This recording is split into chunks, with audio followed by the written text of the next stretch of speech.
So here we are going to start the exercise of this fraction chapter. Let's see what is given here. Here some figures are given where the sum of the parts are stated as well as some of the parts are unstated. Let's check it out. How could we write the fraction of the stated parts here? So here how many parts are stated? 1, 2 and 3. So we have to write this 3 as a numerator as well as what is the total number of parts?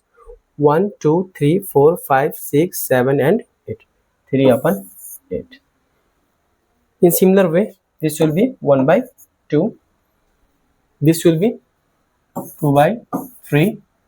This will be 1, 2, 3, 4, 5, 6. 6 upon 8. As well as this will be 1, 2, 3, 4, 5. 5 is the shaded part. And total number 5, 6, 7 and 8. In this way, you could write the fraction of the shaded part. Similarly,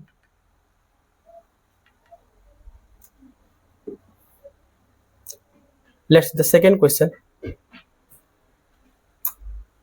is related to fraction. Let's see what is given here. Teacher divided an apple into 4 equal pieces and she gave you 3 pieces to eat. यहाँ चाहिँ एउटा टिचरले के गरेको छ, एउटा एप्पललाई जम्मा 4 वटा भागमा बाँडेको छ. यहाँ हामीले हेर्न सक्छौं एप्पललाई कतिवटा भागमा बाँडिएको छ, जम्मा 4 भागमा बाँडिएको छ. And she gave you 3 pieces to it. र टिचरले 3 वटा पिस तिमीलाई खानको लागि दिनुभयो. So 1 this and this. All right, let's check it out. What we have to find out here. What fraction of the apple did you get? तिमीले पाएको एप्पलको फ्र्याक्सन कति हुन्छ? तिमीले जम्मा कतिवटा पाएको छौ? 3 वटा पाएको छौ. टोटल कति छ? 4 छ. So it will be 3 upon 4. B number. Write the numerator and denominator of this fraction. As you know that the top number is numerator as well as the bottom number is denominator. माथिको number चाहिँ के हुन्छ? माथिको number numerator हुन्छ र तलको number चाहिँ के हुन्छ? डिनोमिनेटर हुन्छ. So numerator will be 3 and denominator will be how much? 4. C number. Write the name of this fraction in words. अब यहाँ वर्ड्स में यो फ्र्याक्सनलाई हामीले चाहिँ लेख्नु पर्ने छ. सो हामीले कति लेख्न सक्छौं? 3/4 is called 3/4. हामी यसलाई 3/4 लेख्न सक्छौं.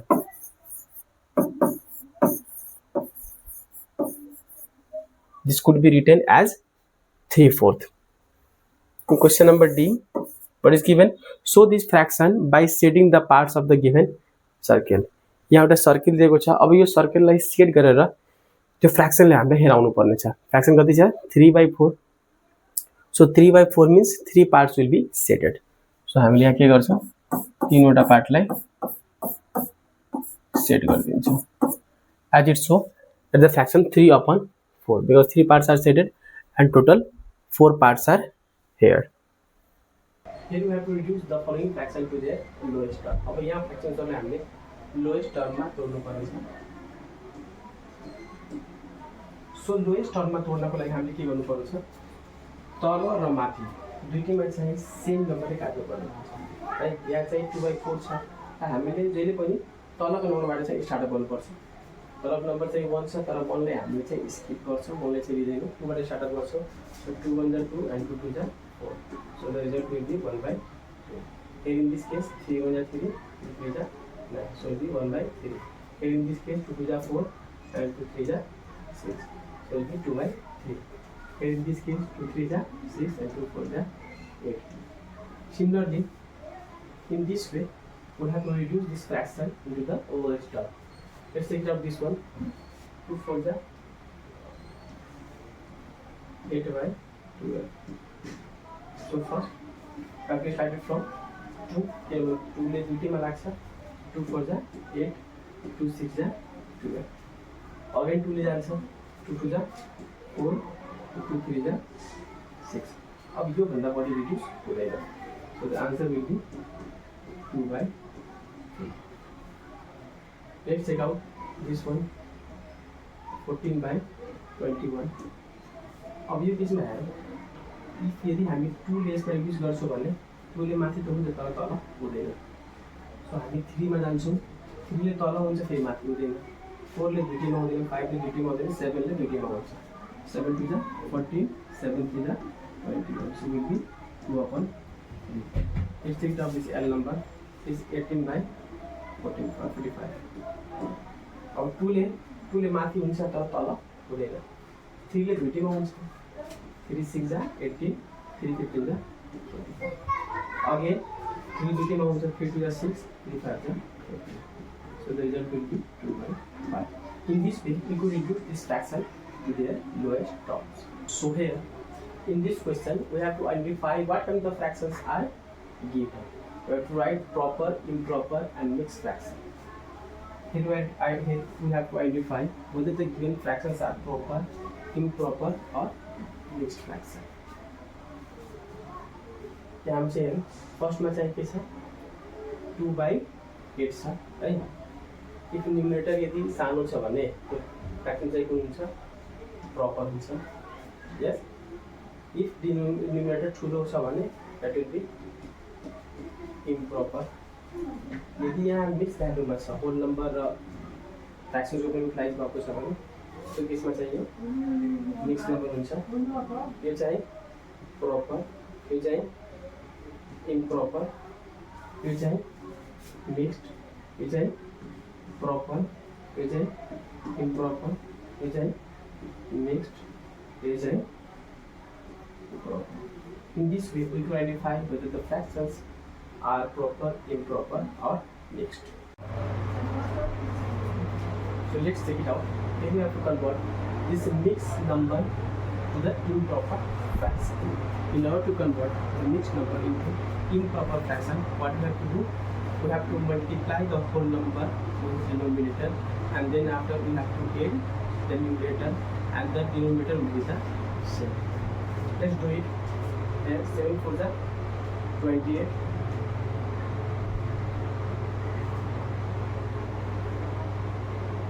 28 plus 5 by 7 only 33/7 let's take it out this number 7 3 जा 21 plus 4 25/7 let's take it out this one 3 3 जा 9 9 plus 1 10 10/3 2 9 जा 18 18 7 25/9 take this number 3 5 जा 15 15 plus 2 17 17/5 so in this manner we will convert this mixed fraction into improper fraction. Let's see what is given here.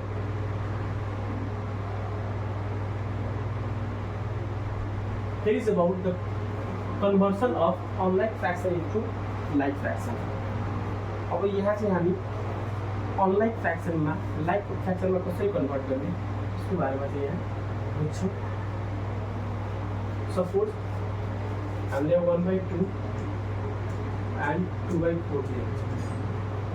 यस्तो केसमा अब यो फ्र्याक्सनले यो fraction के fraction हो लाइक फ्र्याक्सन छ त्यो अनलाइक फ्र्याक्सन छ यसले अनलाइक फ्र्याक्सन देखाउँदै हामी डिफरेन्ट डिनोमिनेटर र यसलाई हामीले अब लाइक फ्र्याक्सनमा कन्भर्ट गर्नुपर्छ. सो लाइक फ्र्याक्सनमा कन्भर्ट गर्नको लागि हामीले सबभन्दा पहिला जुन स्टेप हुन्छ के गर्नुपर्ने हुन्छ दुईटैको डिनोमिनेटरको एलसीएम निकाल्नुपर्ने हुन्छ. Okay so the LCM of 2 and 4 is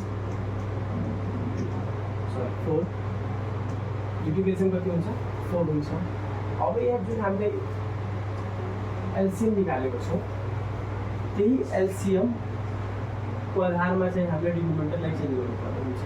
अब यहाँ 2 छ एलसीएम को आधारले डिनोमिनेटरलाई हामीले 4 बनाउनु पर्ने छ र यहाँ पनि 4 बनाउनु पर्ने हुन्छ. 4 दिएको छ भने ठिक छ। सो 1/2। अब यो 2 लाई चाहिँ 4 बनाउनलाई हामीले के गर्नुपर्ने हुन्छ, हामीले मल्टिप्लाई गर्नुपर्ने हुन्छ, मल्टिप्लाई बाई 2। र तल र माथि हामी सेम नम्बरले डिभाइड गर्दा वा मल्टिप्लाई गर्दा कुनै असर पर्दैन। सो यहाँ माथि पनि हामीले 2 ले मल्टिप्लाई गर्न सक्छौँ। 2 भन्दा 2 and 2 जा 4, यो 2/4 को 2/4 नै रहन्छ। ओके, सो अब यहाँ चाहिँ हामी के गर्छौँ, 1/2 को ठाउँमा कति लेख्न सक्छौँ, 2/4 लेख्न सक्छौँ।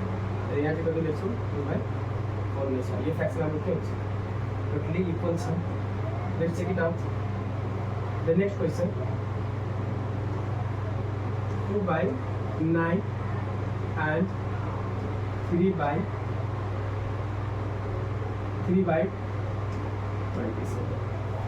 Okay, so what will be the LCM of 9 and 27?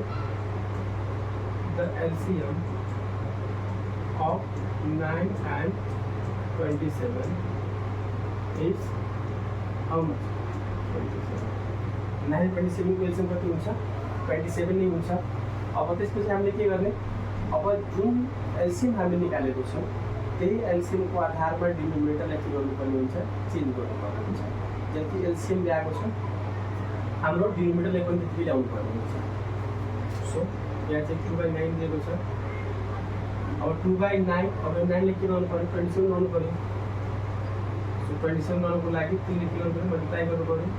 जति तलमा जतिले मल्टिप्लाई गर्छु माथिले पनि माथिमा पनि त्यतिकै गर्नु पर्यो। 2 3 जा 6/27। यहाँ चाहिँ हाम्रो के सेमै छ, 27, यहाँ पनि छ 27, यहाँ पनि छ। सो चाहिँ के गर्नु पर्दैन। अब यहाँ चाहिँ हामी हेर्छौँ, यहाँ हाम्रो 6/27 र 3/27 छ। यो केसमा चाहिँ अब ठुलो हुन्छ, अभियसली 6/27 हुन्छ। दिस इम्प्लाइज अब यो 6/27 अब कुन फ्र्याक्सनको आएको छ, 2/9 को आएको छ। सो 2/9 र 3/27 को बिचमा कम्प्लिकेसन नगर्नु, एउटा ठुलो कुन हुन्छ, ठुलो चाहिँ हाम्रो 3/9 हुन्छ। This will be the answer. Okay, so in this way to convert unlike fraction into the like fraction.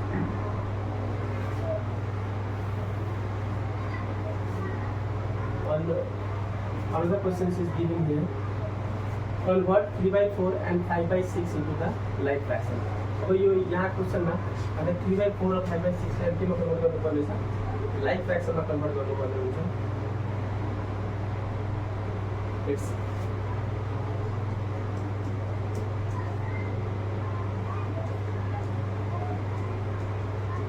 The LCM of 3/4 and 5/6 is, what will be the LCM of 4 and 6? Let's say 4 and 6. 2 to 4, 6. So 2 to 4, 3 to 2. The LCM will be 2. DT LCM कति हुन्छ, 2 हुन्छ। अब हामीले के गर्नु पर्यो, यो डिनोमिनेटरलाई LCM को आधारमा चाहिँ कन्भर्ट गर्नु पर्यो। 4 छ भनेर चाहिँ के बनाउनु पर्यो, कसरी बनाउनु।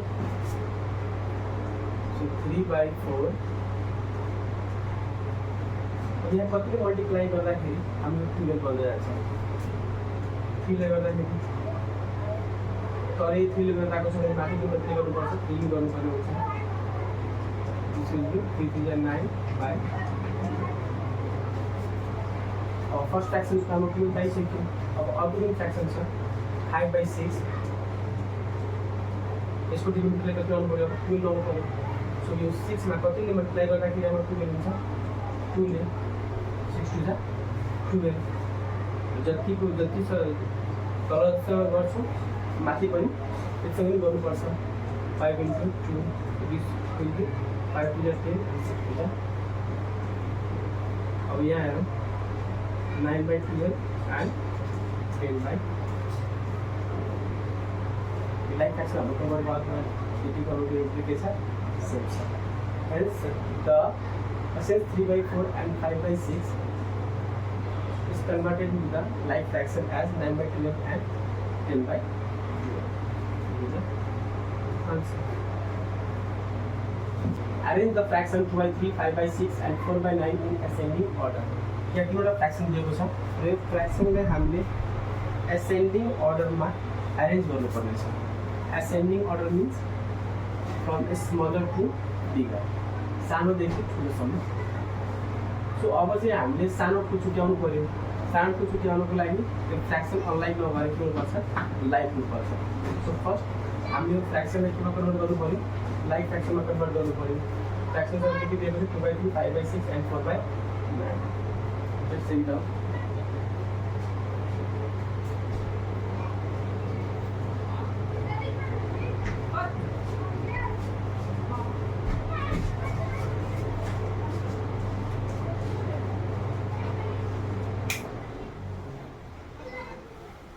The given fractions are